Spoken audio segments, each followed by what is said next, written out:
September 29th, 1939. This week, Poland is on the brink of collapse. So the first thing that happens is that we see the German army continuing to push in the north towards Soviet lines. Polish armies in the north are pretty much dead. Then again, though, but the garrison at Modlin,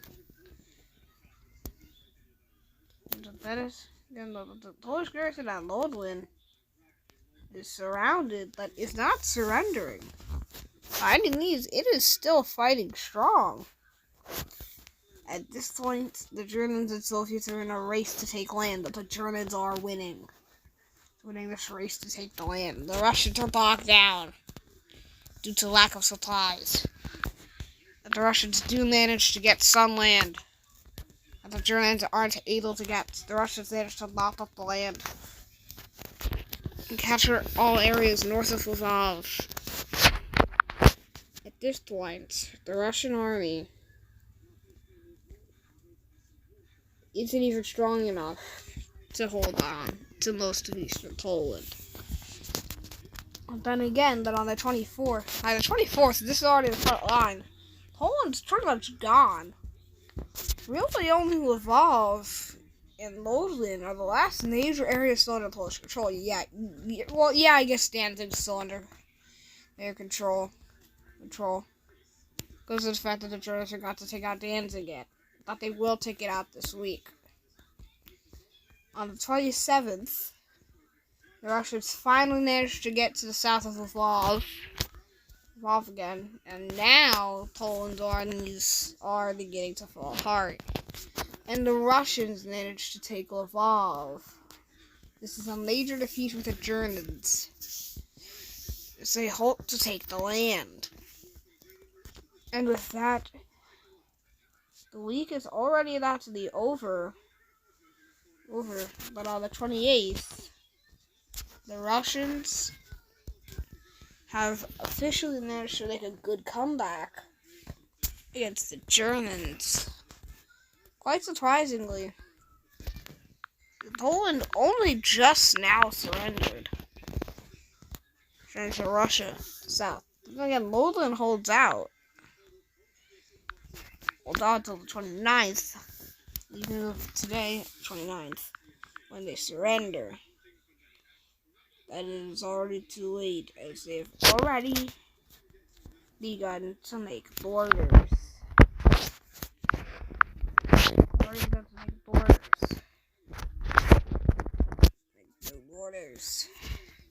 Turn out whatever you took then is the land you're getting. Hence, the German-Russian border follows the land that they had taken from Poland. Now, this doesn't mean that Germany does get more land than Russia, and the Germans managed to secure some of the oil fields around the Lublin, but not all of them. And also, there's this tiny exclave of Germany coming from the south. And that's just almost an exclave because there's like one road going into it. So, this week, Poland's gone. Poland's just plain gone. After all, it was kind of expected that this happened sometime soon. The Russians would obviously be getting the eastern half of Poland, which is a decently good deal. And this week, we see the Germans finally annexing their Polish lands. And there's no Polish state this time, so hence, Poland doesn't get a chance to exist unless the Allies win, which might not happen, considering the fact that Poland is, already fallen, and the fact that France and Britain aren't even ready, so Germany could attack at any moment. After all, you can't really do anything to stop the German Blitzkrieg. Stopping the German Blitzkrieg. I think the German Blitzkrieg is very hard for the Allies.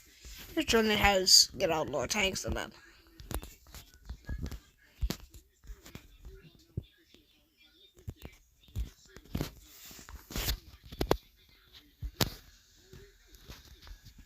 obviously, the Germans now owned their half of Poland. They annexed it already. Russia is still waiting a little bit because they know that they don't fully control Poland yet.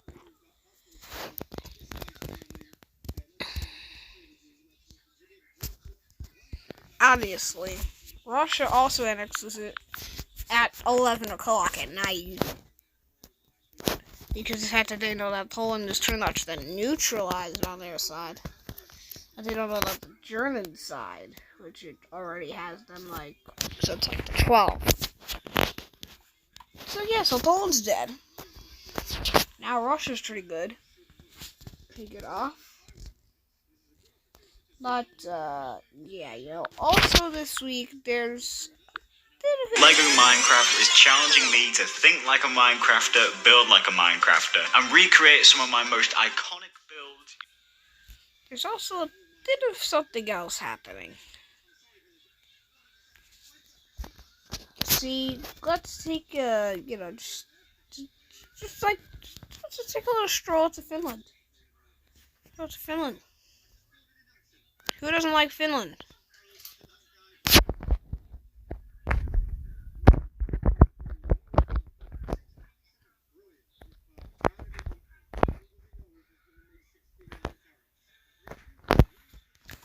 The new Finnish front is about to open.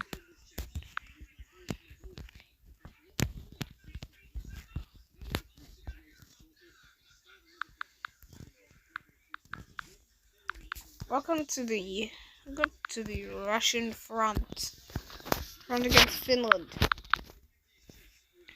The front began on the 24th because Finland wasn't really cooperating with Russia.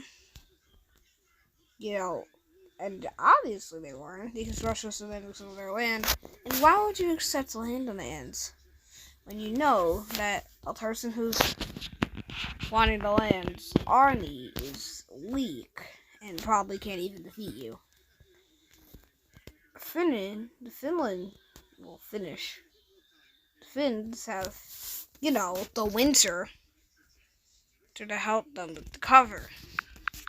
Obviously, the Russians attack along the Karelian Isthmus this early, and they do see some initial success further south. Then again, though, but remember, it is pretty cold. The Russians continue to push further north and east. But once again, it is far too cold for a major offensive. Hence, the Russians are stopped pretty quickly. Meanwhile, further north, Finland is starting to see at least some chances of winning. Because just look at the north. The Russians have only managed to capture Petsamo and the area around it. But then again, the Russians are keeping up the advance. With the state of the next few days, the Russians do make very good headway. Try and march for the south, but obviously they don't want to go back north. So, with the Russian invasion of Finland, that was a pretty big deal.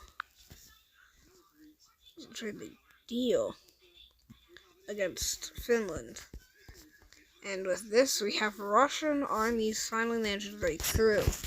This might be a quick victory for Russia or a struggle. And we haven't even focused on the German and French sector yet. This week, the Germans move in.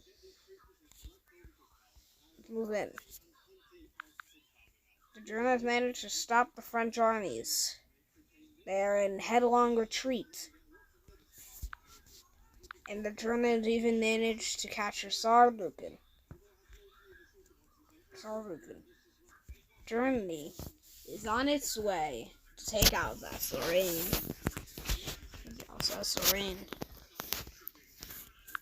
Well, with that, that's